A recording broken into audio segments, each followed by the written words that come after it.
Education is said to be the key that unlocks the door to success. In Isanlu-Isin, Western education is taken seriously. The first primary school was built in 1940 and the first secondary school built in 1963, with many indigenes now occupying high positions across the country. This community, right from the time we were exposed to Western influence and Western, developmental program, Isanlu-Isin has always been in the forefront of making education its priority.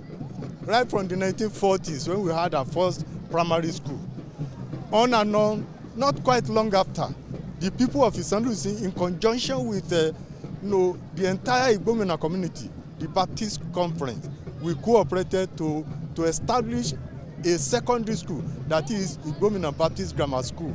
From 1963, the school took off, and that has been of tremendous effect on the education development, not only of the Isanlu-Isin community, but also of adjoining villages all through Igbomina land. We so much love education and we cherish it so much, to the extent that there is no compound, there is no family where you not find people who are well educated. And that's why we have so many schools. We have about 2 secondary schools, we have about 3 primary schools, and we have a lot of nursery primary school. And in fact, to the extent that not long ago, Chevron cited a very big ultra-modern physics, chemistry, biology laboratory, the first of its kind in any part of this state. That is to tell you the extent that the community cherishes education. Farming cannot be ruled out in this area. But one unique feature about this community is the large concentration of cashew plantation on almost every land. In recent time, people have diversified from going to Ife. By settling within the community here, they have gone to the level of planting a great deal of cashew here. In fact, Isanlu-Isin is the center of cashew production in the entire Kwara State. And maybe, to some extent, I may be bold to say it that not only in Kwara State, but the entire country. Ours is such that we produce cashew in large quantity here. This farmer says they plant different kinds of crops like yam and corn, but cashew is seen as more profitable. We plant cashew, yam, corn, and even cocoyam, but our major focus is cashew. When we plant within 3 years, you begin to harvest. People come from different states to buy, and it's very profitable. I have been able to achieve a lot from cashew proceeds, do many things financially with proceeds from it. Investing in cashew plantations is the next step for the community. When you talk of agriculture, under agriculture, I don't see a community within Igbomina that can beat down Isanlu-Isin on agriculture. When you go to the community now, you see so many upstairs, 4-story, a story building with 4 rooms up, 4 down, and bus cutter at back. It builds, all these houses was built by the farmers.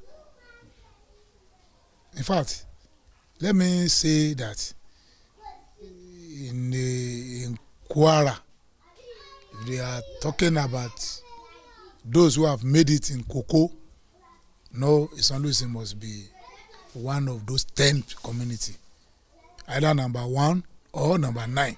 Not even number 9 safe. Should be either number 1 or number 5. So our people so sojourn to Osun State, Ekiti State, then Ondo State, Edo State, Ogun State, to go and do farming work. I mean cocoa, something. So now that few years back, they have been coming home.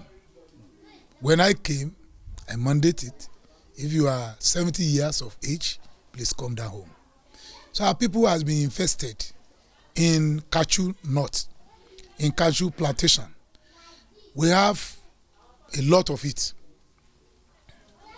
Even if Nigeria or Kwara State government want to make it in cashew, they should consider Isanlu-Isin community as one of the best cashew production community.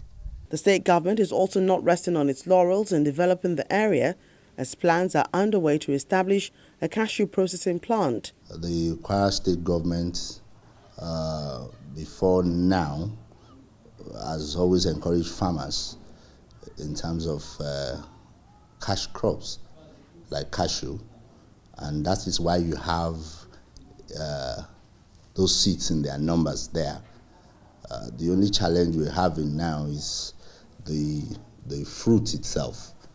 I mean, because of the value that the seeds has, people concentrate more on the seeds and you have the fruit wasting away. So we are looking at starting a processing plant where the fruits can be turned into juice to add value to it. But for the seeds, the produce buyers, the merchants go from door to door to buy from people, the farmers that have planted, and you know that is a source of revenue for export, and that is why you have it in its numbers there.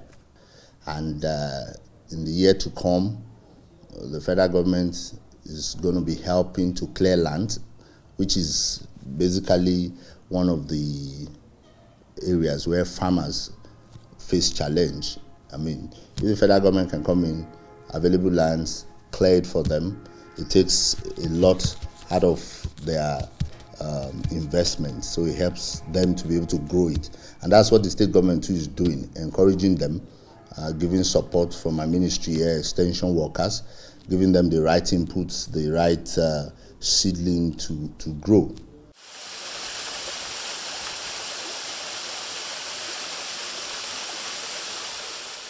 In the area of tourism, Isanlu-Isin community is blessed with 3 waterfalls. The cascading waters are a sight to behold any time of the day.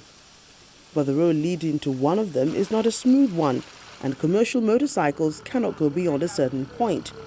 The next option is to trek, which takes another 50 minutes. As this waterfall is lying deep in the forest, there is no road access to this place. As you yourself can see when we are coming, we have to pass through a footpath that we have to clear road for ourselves. We expect a situation we have a road linking this place, not footpaths. We are looking at a situation people will be able to come here freely. It is not so. So these are the challenges. One of the waterfalls, Ijoko Waterfall, is believed to be medicinal. A lot of people come here from different parts of the world for one thing, to tap from this river. And that is, it cures skin disease. Not before the waterfall, but after the waterfall. That is why if you look at the river that passed through the waterfall, you hardly see fish. But when you move downward towards the lower part of the river, you begin to experience different kind of fishes, but they are not present here. Maybe because of the content of which I cannot say precisely. So after the waterfall, what happened in the process of falling is what I cannot explain. But people have been coming back with testimony that after going with this water, it cures skin disease.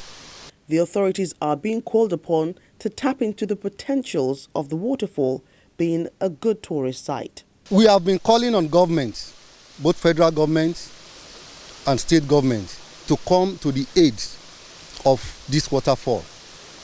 It is a potential tourist attraction waiting to be tapped, waiting to be exploited. But all the content, the facility, which I mentioned few of them the other time, they are lying there untapped.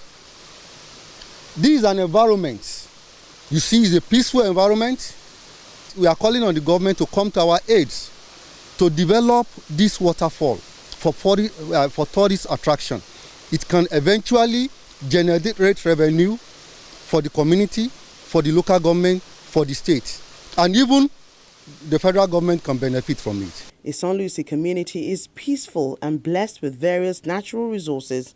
If the state or federal government taps into its potential, then the community will no doubt benefit in more ways than one. And that's Community Report for this week. Thank you so much for watching. Till next time, I'm Victoria Ido.